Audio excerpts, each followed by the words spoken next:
2월 27일 금요일 새벽입니다. 오늘 같이 기도하실 말씀은 신명기 23장 19절에서 25절까지입니다. 그 중에 19절 봉독해 드립니다.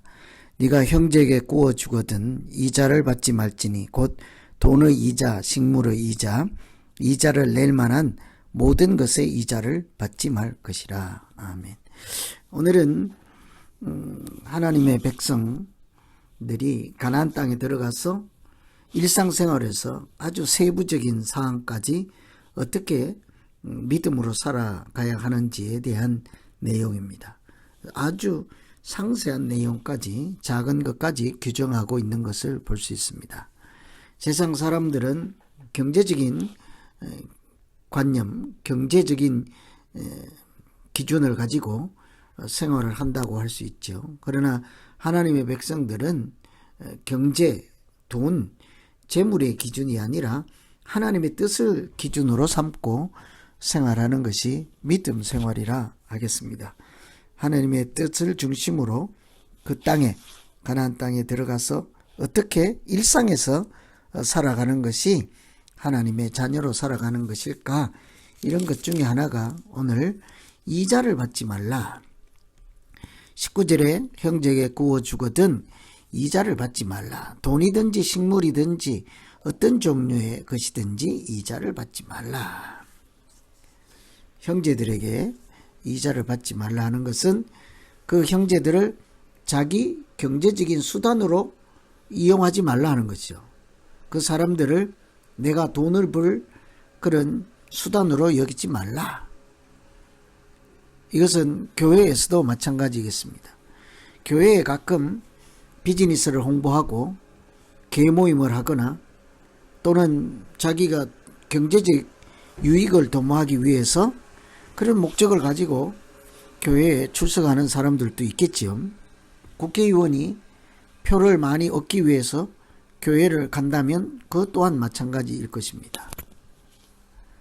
그래서 우리가 믿음 생활할 때 교회에서 다른 성도들 볼 때 내 유익을 위한 수단으로 삼지 말아야 하는 것은 모든 전반적인 분야에서 다 해당한다고 볼 수 있죠.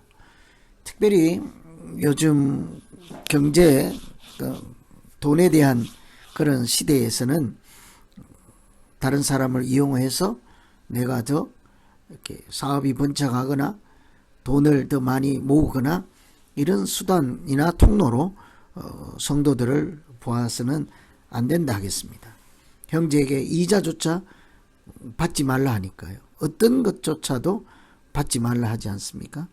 그래서 오늘 이 시대 교회들과 많이 다르죠.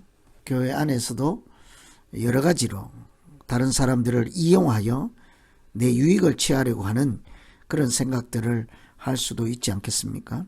그래서 오늘 하나님의 백성으로 살아갈 때 이자를 도무지 받지 말라. 그 형제에게 이자를 받지 말라. 많이 우리 현실 생활하고는 다르죠. 그러나 이것이 하나님의 뜻입니다.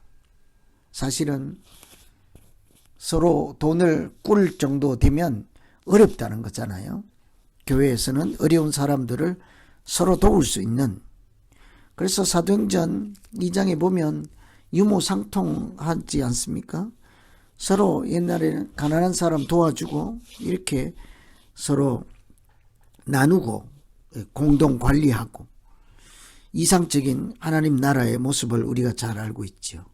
그래서 가급적 이런 정신을 살려서 교회에서 다른 사람들을 대할 때 나의 유익을 이렇게 얻는 수단이나 대상으로 삼지 않고 교회는 믿음 생활하는 곳입니다. 절대적으로 하나님 중심으로 믿음 생활하는 곳이죠. 취미 활동하는 것 절대로 아닙니다. 돈을 더 벌기 위해서 모이는 것은 더욱더 아니겠죠.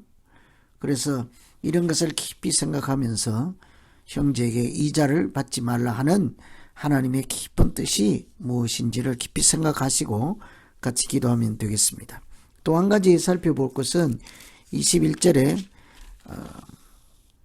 내 하나님 여호와께 서원하거든 갚기를 더디하지 말라. 내 하나님 여호와께서 반드시 그것을 내게 요구하시리니 더디면 그것이 내게 죄가 될 것이라. 서원한 것을 신속히 행하라 하는 것이죠. 다 아시는 대로 서원이라고 하는 것은 내가 하나님께 무엇을 드리겠습니다. 하나님 앞에 이렇게 살겠습니다. 하나님 앞에 이렇게 하겠습니다. 하나님과 사이의 약속이죠. 그것도 자발적으로 내가 이렇게 하겠습니다. 평생 내가 목사로 살겠습니다. 그거는 자기 개인적인 삶을 추구하지 않고 하나님 나라의 일을 위해서 전적으로 헌신한다는 거죠.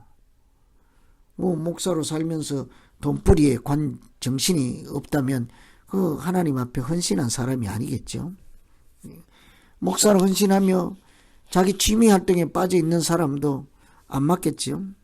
이렇게 우리가 하나님 앞에 무슨 일을 하거나 무엇을 드리겠다 약속했으면 약속한 대로 속히 이행하라.